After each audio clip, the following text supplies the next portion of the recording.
Today was day 8, my final day at the Toronto Film Festival. I love this program, 444 pages thick, certainly a good keepsake of the festival. Crowds are thinning out, many people have already left town, the festival's heavily loaded towards the front. So by this point there are very few unseen films. The last 3 days there were repeat screenings of many of the bigger films that screen during the festival. So it's a chance for the public to catch up on those they've missed.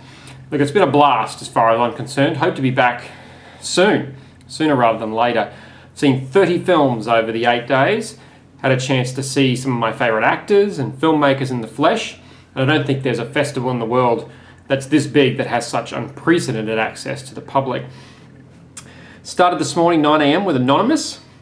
It puts forward the theory that William Shakespeare was never a playwright, rather it was another man who penned the famous works in an attempt to undermine the Queen. I didn't like it. The story jumps back and forth in time. I struggled to keep up with each character and their motives. Anonymous gets a C+. Next stop was the main theatre at the Tiff Bell Lightbox. That was the first time I'd been in that cinema to see That Summer. It's a sleepy French film about two couples and their differing relationships. And when I use the term sleepy, I mean that the film almost put me to sleep. The old guy next to me definitely nodded off once or twice. I gave it a C. I might use this opportunity to mention though that the People's Choice Award. As you enter the cinema for each screening, you're given a piece of paper you can use to vote. So you simply rip the form on the number you want, anywhere from 1 out of 5 to 5 out of 5, and these votes are tallied and the winner announced at the end of the festival. And of course what's different, again, is that the key prize at this festival is decided by the public, not a jury like at Cannes and Venice and Berlin. I found it interesting though because a large number of people attending the screenings, there's big crowds, so there's a rush to get people in and out, and I saw a lot of people not getting voting forms or simply not putting them in at the end, so I wonder if that has an impact on voting, particularly for the smaller films. Midway through the day, jetted up to AMC Cinemas for Breathing. This is part of the Discovery program, which shows provocative features by new and emerging directors. And I picked Breathing because of its plot, but also because it marks the directorial debut of Karl Markovics, who is the star of the Academy Award-winning foreign language film The Counterfeiters that came out a few years ago. It was my favourite film of the day. It focuses its lens on the camera lens on a 19-year-old trying to get his life back on track. He served a lengthy stint in a youth detention centre. This is honest, it's real, and it's uplifting. And I'm glad I've made the time to see it, and I should have seen others in the Discovery program. Funny I had the time.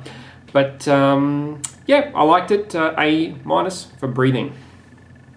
My last visit to the beautiful Elgin Theatre was to see Violet and Daisy, the directorial debut of Jeffrey Fletcher. He won an Oscar for Precious 2 years ago. It's about two teenage girls who kill people for a living, but it mixes a myriad of genres, and I didn't know what to take away from it. I was so puzzled by it all, so I'm giving it a C+. And despite the fact there are many, knowledgeable film goers in the cinema, I don't think they knew what to make of it either. They asked a number of questions of Jeffrey Fletcher during the Q&A, him and his cast, about the meaning of certain things, and he was coy to say the least, Jeffrey Fletcher, and I think this response to a question when Saoirse Ronan comes in, I think says it all. I just want to say there's so many, I don't know where you are, I think you're up there. There's so many bizarre things in this film, and there's so many, especially after seeing it now, you can see what you meant at the time. There's so many things that are left open, it might just be better off not to ask questions and just accept it. There's too many. Ruins a Q&A. But isn't that what kind of makes it special? There's so many conclusions in films now, and maybe it's better off just to go home wondering.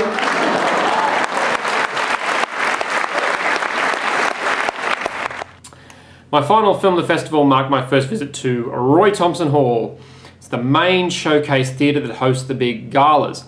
It seats more than 2,000 people. I don't think I've ever seen a movie with so many people at the same time. The stars look very small from high up in the balconies where I was seated, but it's a beautiful, beautiful theatre. Hysteria it's a safe comedy. It's set in the late 19th century and centres on the man responsible for creating the vibrator. Yes, that you heard me right. The writers have tried a little too hard to make this a feel-good flick, but the charm of of the stars, Hugh Dancy and Maggie Gyllenhaal. It'll win the hearts of many. So Hysteria, I gave a B.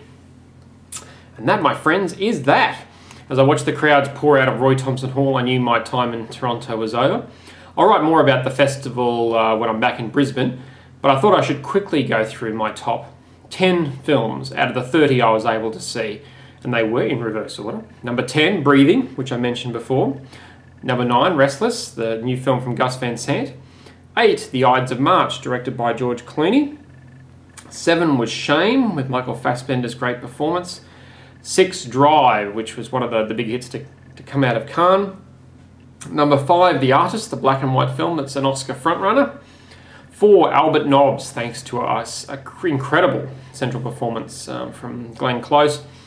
3 was The Descendants. I love Alexander Payne, everything he does.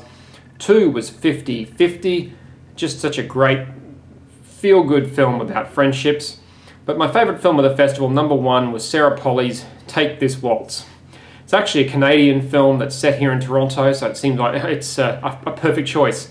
But I just loved the way that this takes a well-trodden drama, the whole people cheating on each other. Oh, it's so hard to choose who am I going to pick. Do I stick with my husband or do I go with the other guy? But I think this handles it really well, and I hope to see that get a cinematic release in Australia. I don't even think it's got one lined up in the United States as yet. Before I go, I want to thank my good friend Mr. Sam Dagan for accompanying me around over the first 5 days of the festival. He helped me secure many of the interviews, photos and video footage that I've shared through these video blogs. From here I'm off to the west coast of the United States with another good friend of mine, Mr. John Coy, to check out San Francisco, Los Angeles, Las Vegas, also playing a round of golf at the incredible Pebble Beach golf links. And I'm back in Australia in just under 2 weeks, so I'll resume my normal reviewing and blogging on my Film Pie website at that point in time. So look, on that note, it was the coldest day here in Toronto. It's less than 10 degrees at the moment, so I had to get rugged up when I was outside. But look, with a tinge of sadness, I do say goodbye from one last time from the 2011 Toronto Film Festival. Thanks.